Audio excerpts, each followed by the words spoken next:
지난 시간에 이어서 오늘도 성령에 대해서 이야기를 함께 나눠보도록 하겠습니다. 기독교인들에게 있어서요, 이 성령 충만이라고 하는 이 주제는 상당히 중요하다는 건 알지만 상당히 또한 어렵게 생각하는 것 같아요. 성령 충만이 무슨 뜻인지도 잘 모르겠고, 그리고 어떻게 해야 성령 충만하게 되는지에 대해서도 잘 이해하지 못하는 것 같습니다. 그래서 오늘은요, 성령 충만이라는 것이 도대체 무엇이고 또 어떻게 하면 성령 충만한 삶을 살 수 있는가에 대한 이야기를 나눠보려고 합니다. 먼저 성령 충만이 무엇이냐, 이것에 대해서 한번 이야기를 나눠보려고 하는데요. 지난 시간에 말씀드렸듯이 성령 하나님께서는 우리가 예수 그리스도를 영접할 때에 모든 사람에게 주어지는 거다라고 이렇게 이야기를 했죠. 그래서 영원히 떠나시지 않는 분이에요. 이 사실은요, 어떤 사건이나 상황에 의해서 변경되지 않아요. 이거는 단회적인 사건이에요. 성령님이 들어왔다 나갔다 들어왔다 나갔다 여러 번 그러시는 게 아니라 한 번 들어오시면 절대로 끝까지 안 나가시는, 딱 우리가 구원의 삶에 있어서 딱 한 번밖에 경험하지 않는 일입니다. 하지만요, 이 성령 충만이라고 하는 것은 계속해서 유지되는 것도 아니고 또 단회적인 사건도 아니고 여러 번 반복해서 생길 수 있는 사건이에요. 언제든지 성령 충만함을 잃어버릴 수도 있고 다시 또 경험할 수도 있게 되는 거예요. 왜냐하면 성령 하나님께서 우리 안에 거하실 때에 어떤 조건에 의해서 성령 하나님이 위축되실 때가 있고 우리 안에서 또한 충만케 되어지실 때가 있기 때문에 그래요. 근데요, 이 위축이라는 게 성령 하나님이 사이즈가 작아진다거나 양이 줄어들거나 하는 그런 의미는 절대로 아니에요. 우리 안에 계신 성령 하나님의 모습은 동일하지만 그분의 사역에 있어서, 일하심에 있어서 그것이 위축되어진다라는 그런 이야기입니다. 성령 충만이라고 하는 것은요, 결국에 성령님이 하나님이시기 때문에 결국 하나님으로 가득하게 되는 것, 그것을 의미해요. 내 뜻과 생각, 내 지식과 경험, 내 지혜와 변명, 이런 것들이 아니라 오직 하나님의 뜻과 계획, 그 섭리에 따라서 내가 순종하겠다라고 하는 삶을 사는 것, 그게 성령 충만의 삶이에요. 내 안에 하나님으로 가득하게 되는 것, 그게 성령 충만입니다. 그런데 우리가 성령 충만하면요, 뭔가 알 수 없는 뭔가 묘한 기운이 내 안에서 넘쳐나고 뭔가 손발이 찌릿찌릿하고 기도하는데 나는 손을 내리고 싶은데 팔이 안 내려가고 요런 거라고 생각을 하는데요. 그런 걸 성령 충만이라고 말하지 않아요. 또한 감정적으로 뭔가 컨트롤 되지 않아서 나도 모르게 주체할 수 없는 어떤 감정에 휩싸이게 되는 것, 이런 걸 성령 충만이라고 생각하는데요. 그런 거 성령 충만이 아닙니다. 물론 이런 경험들과 완벽하게 상관없다라고는 말할 수 없어요.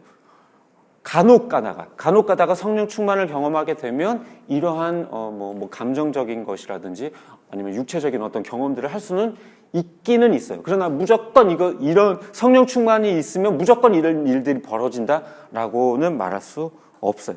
성령 하나님은요, 우리가 구원 받을 때 이미 우리 안에 들어와 계세요. 그런데 뭔가 성령이 우리에게 강력하게 임할 때 뭔가 신체적으로, 감정적으로 뭔가 특별한 무언가가 느껴질 거라고 자꾸만 생각하는 것은 그래서 거기에 자꾸만 집중하려고 하는 것은 결코 올바른 신앙이라고 말할 수가 없어요. 그리고 그것은요, 성령 충만의 기준점도 아니에요. 성령 하나님은 인격적인 하나님이시지 어떤 기운이나 에너지 같은 것들이 아니기 때문에 그렇습니다. 따라서 어떤 전과 달랐던 어떤 느낌, 어떤 찌릿찌릿함, 팔이 안 내려가고 눈물이 기도하는데 펑펑 흘러나오고 이런 걸로 성령 충만이라고 말할 수 없어요. 그리고 어떤 신비롭고 기적적인 역사가 나타나야지만 그것이 성령 충만이라고 이해하는 것도 잘못된 이해입니다. 그래서 뭔가 병을 고치거나 방언을 하거나 예언을 하거나 하는 사람들을 가리켜서 저 사람은 성령 충만하다, 이렇게 말하는 것도 잘못된 이해예요. 물론요, 이런 일들이 간혹 가다가 성령 충만의 결과로서 나타나는 것은 사실이기는 해요. 그러나 성령 충만하게 되면 이런 일들이 반드시 일어난다. 방언을 하고 예언을 하고 병을 고치고 이런 일들이 반드시 일어난다라고 그렇게 일반화할 수는 없다라는 이야기예요. 게다가요, 병 고침이나 이 기적적인 일들은요, 기독교뿐만 아니라 다른 데에서도 얼마든지 일어나요. 이단들도 얼마든지 일으킬 수 있고요. 특히 가까운 예로 들면 무당들도요, 기적적인 거, 예언 얼마든지 해요. 귀신같이 알아맞혀요.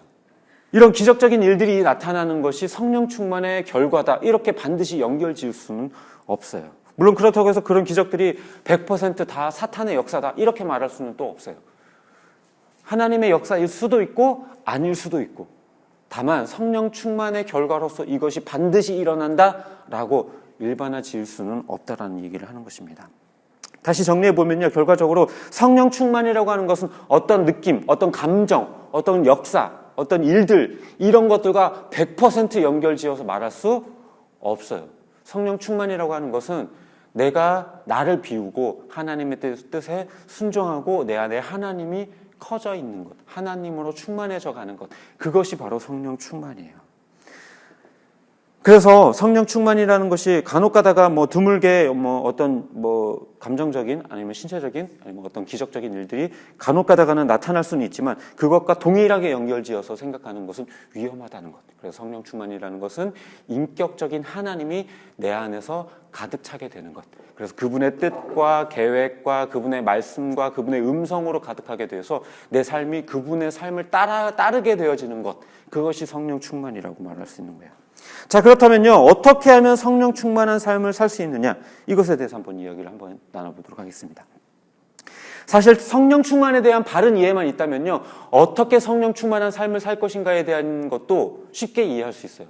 그런데 우리가 자꾸만 성령 충만이라는 것을 잘못 이해하기 때문에 자꾸만 성령 충만한 삶에 대해서도 다르게 이해해요. 자꾸 몸에 뭔가 찌릿찌릿한 느낌이 있진 않을까?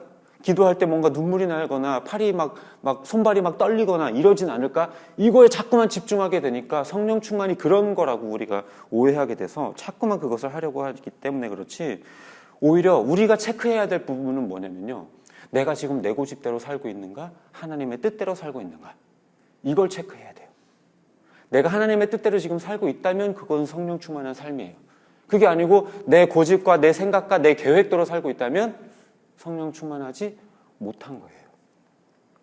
오늘 본문에서도요, 뭐라고 이야기를 하냐면 육체는 성령을 거스르고 성령은 육체의 욕심을 거스른다, 이렇게 이야기를 하고 있죠.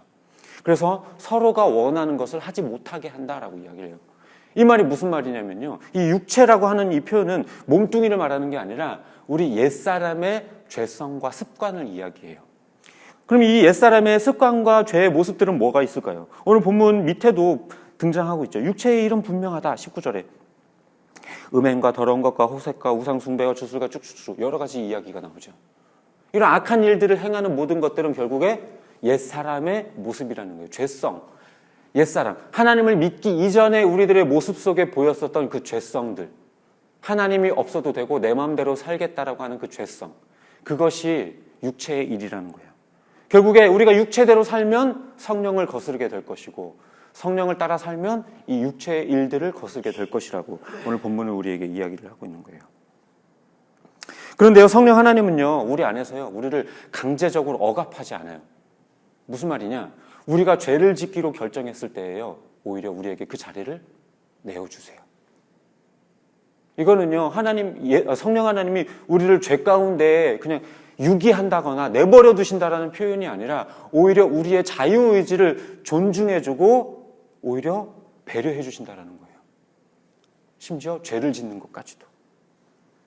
대신에 우리가 죄를 지을 때, 우리가 죄를 택할 때 성령 하나님은 우리 안에서 말할 수 없는 탄식으로 우리를 위해서 중보해 주시기는 하시죠. 아무튼 간에 우리가 그렇게 성령의 음성에 귀 기울이지 않고 내 멋대로 결정하고 내 멋대로 그렇게 행동할 때 우리 안에 계신 성령 하나님은 위축될 수밖에 없어요. 우리가 우리의 의지를 통해서 성령 하나님의 음성에 귀 기울이고 그 뜻에 순종하려고 할 때 성령 하나님은 더 많은 말씀들을 우리에게 들려주시고 더 많은 일들을 우리 안에서 이루어 가시려고 하십니다. 그때 우리가 순종할 때 성령 하나님은 우리 안에서 충만케 되어지는 거예요. 이 성령 충만이라는 말, 하나님으로 가득한 삶이라는 말은요, 다른 말로 표현하자면 뭐냐면요, 경건이에요. 경건의 삶. 그럼 경건의 삶은 어떻게 하느냐? 이거는요, 일정 부분 훈련이 필요해요. 훈련이 없이는요, 절대로 경건한 삶으로 나아갈 수가 없어요. 우리의 의지가 필요하다는 거예요.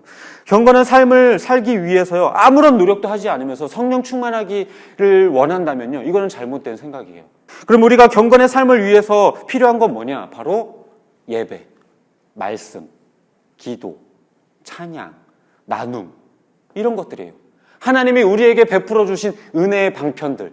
그런데 우리가 너무 흔하게 이것들을 생각하고 대수롭지 않게 생각하기 때문에 우리가 하여금 그 성령 충만하게 은혜를 누리게 하셨던 그 하나님의 그 방편들을 이용하지 못하고 활용하지 못하는 겁니다. 쉽게 얘기해가지고요, 핸드폰으로 맨날 가요나 듣고 노래방 가서 가요나 부르는데 어떻게 성령 충만한 삶을 살 수 있겠어요? 일주일 동안 성경 거들떠도 안 보는데 맨날 스마트폰만 쳐다보고 있는데 어떻게 성령 충만한 삶을 살 수 있겠어요? 예배드리고 성경 공부하고 찬양하고 기도하는 것들에 대해서 게으르면서 어떻게 성령 충만한 삶을 살 수 있겠어요? 지금부터는요, 제가 조금 독한 얘기를 하려고 해요. 우리는요, 신앙생활을 하면서 너무 입 바른 얘기만 해요. 성령 충만하게 해주세요. 말씀과 기도로 살게 해주세요. 하나님이 1번이 되게 해주세요. 이런 기도 제목 내면 뭐해요? 그걸 위해서 죽도록 기도하지도 않고요. 그리고 그렇게 기도한다고 해서 이루어지지도 않아요. 인격적인 하나님이시기 때문에 우리를 억압하고 강제로 이끌어가고 무조건 이거 하게 하고 무조건 우리 안에서 충만케 되어지시는 그런 분이 아니라 우리가 우리의 스스로 의지로 하나님께, 성령 하나님께 우리의 자리를 내어드려야만 그분이 우리 안에서 성령 충만해질 수 있는 거예요. 솔직히 한번 생각해 보세요. 육체의 욕심을 따라서 사는 것들은 뭐든지 다 하면서, 그것들은 다 누려가면서 성령 충만하게 해달라고요? 기도하지 않으면서, 말씀 보지 않으면서, 성경 공부하는 거 싫어하면서, 예배 드리는 거 싫어하면서, 찬양도 대충대충 드리면서 성령 충만하게 해달라고요? 거짓말이에요, 거짓말. 삶에서 내가 하고 싶은 대로 다 하면서 교회는 뭐하러 다니세요? 지옥 가는 거 두려워서? 안 가면 허전해서? 이건요, 제가 여러분들 혼내는 게 아니에요. 저까지 포함이에요. 경건이라는 것, 성령 충만이라고 하는 것은요, 훈련으로부터 시작되어지는 거예요. 그냥 어떤 기운이 밖에서 외부로부터 나한테 갑자기 불처럼 훅 떨어지는 그런 게 아니라 훈련이 필요해요. 내 의지가 필요하고요. 내 노력이 필요해요. 스스로 내가 직접 하나님께 나의 자리를, 하나님께 왕의 자리를 하나님께 내어드려야만 성령 하나님이 왕의 자리에 앉으실 수 있는 거예요. 내가 왕의 자리에 앉아가지고 내가 왕좌를 깨어차고서는 내 마음대로 내 멋대로 살면서 성령 충만하게 해주세요. 교회 그냥 왔다 갔다 하고 그냥 식사기도 한다고 해서 성령 충만해지지 절대로 그렇게 되지 않아요. 신앙은요, 자기가 챙겨주지 누가 대신 챙겨주지 않아요. 목사가 대신 챙겨주지 않아요. 대신 살아주지 않아요. 여러분들의 신앙, 목사가, 아빠가, 엄마가 대신해주지 않아요. 하나님 앞에 1대1이에요. 내가 하나님 앞에 올바르게 쓰고 내 의지를 가지고 하나님 앞에 나아가지 않으면요, 그 누구도 챙겨줄 수 없어요. 중보 기도요? 예, 중보도 필요하긴 하겠죠. 목사의 기도도 필요할 거예요. 그러나 언제까지 남의 기도만 그렇게 꾸어가지고 그렇게 살 거예요? 남을 위해서 기도해 주는 자가 돼야지 언제까지 남의 기도만 그냥 동량 받으면서 그렇게 살 거예요. 내가 기도해야 되고요. 내가 찬양해야 되고요. 내가 예배해야 하고요. 그냥 주일날 그냥 자리에 앉아가지고 그냥 멀뚱멀뚱 앉아있는 거 그런 거 말고요. 내 온 마음과 뜻과 정성을 다해서 하나님께 쏟아내는 예배요. 그냥 잠깐 졸다가 가는 그런 주일 예배 말고요. 저한테도 하나님이 그러실 것 같아요. 야, 너 이따위로 목회하려면 너 때려쳐. 네가 그러고도 목사야? 저도 부끄럽고 너무나도 민망하고 얼굴이 빨개질 것 같아요. 하나님 앞에, 성도님들 앞에. 저 여러분 다시 한 번 더 생각해 보셔야 돼요. 내가 얼마나 오만하게 신앙생활을 해왔는가. 성령 충만하길 바란다고 말하면서, 하나님 믿는다고 말하면서 삶에서는 말씀 한 번 거들떠도 보지도 않고 기도라고는 식사 기도 외에는 해보지도 않고. 성령 충만에 있어서요, 가장 중요한 것 중에 하나가 뭐냐면요, 회개예요. 회개. 무엇에 대한 회개냐? 성령 하나님이 앉아 계셔야 할 그 왕의 자리에 내가 앉아가지고 내가 면류관 쓰고 내가 내 삶이 내 건 것처럼 내 멋대로 살아간 죄. 내가 주인인 양. 하나님 필요 없어요. 내가 내 주인이니까, 내 삶에 내가 주인이니까 내 멋대로 살게요. 말은 그렇게 하지 않았지만 행동으로 우리가 그렇게 해왔어요. 하나님 옆으로 좀 비켜가세요. 나 지금 이것도 해야 되고 저것도 해야 되고요. 내 이것도 살아야 되니까요. 잠깐요. 나 이거 다 한 다음에, 그 다음에요. 다들 놀러 다닐 때 아침부터 챙겨가지고 교회 오고 헌금하니까 우리가 뭐 하나님을 위해서 대단한 희생이라도 하는 것처럼 우리가 스스로 여기고, 성경에 대해서 많이 듣고 알아서 하나님을 퍽이나 아는 사람 것처럼 우리가 그렇게 생각하기도 하죠. 성경 공부하면서 설교 들으면서 들었던 거 다 아는 거. 알면 얼마나 알아요, 우리가. 하나님에 대해서 알면 얼마나 알고 얼마나 다 알아가지고 이제 그만 알아도 돼요? 그렇게 무시해놓고 성령 충만하게 해달라고요? 앞뒤가 안 맞잖아요. 앞뒤가. 성령 충만하기를 바란다면 삶으로 뭔가 보여줘야죠. 자리를 내어드려야죠. 내 의지와 노력으로 해야죠. 하지는 않고 성령 충만하게 해주세요. 말씀을 정리합니다. 성령 충만이라고 하는 것은요, 무슨 신비한 기적이나 느낌을 말하는 게 절대로 아니에요. 나를 내려놓고 하나님의 뜻에 순종하는 걸 의미해요. 근데 나를 내려놓지도 않고 내 욕심, 내 옛 모습, 죄성 포기하지 않고 그렇게 살아가면서 성령 충만하게 해주세요. 절대로 그렇게 되지 않습니다. 성령 하나님을 밀어내고 내 멋대로 살아왔었던 그 삶을 정리하고 성령 충만하기 위해서는 성령의 음성에 귀 기울이는 훈련과 연습을, 노력을, 의지를 가져야만 해요. 바르게는 성령 하나님의 음성에 귀 기울이고 은혜의 방편들을 잘 활용해서 그 가운데 주님의 뜻을 이해하며 성령 충만한 2020년을 맞이하는 저와 여러분 되시기를 주님의 이름으로 축복합니다.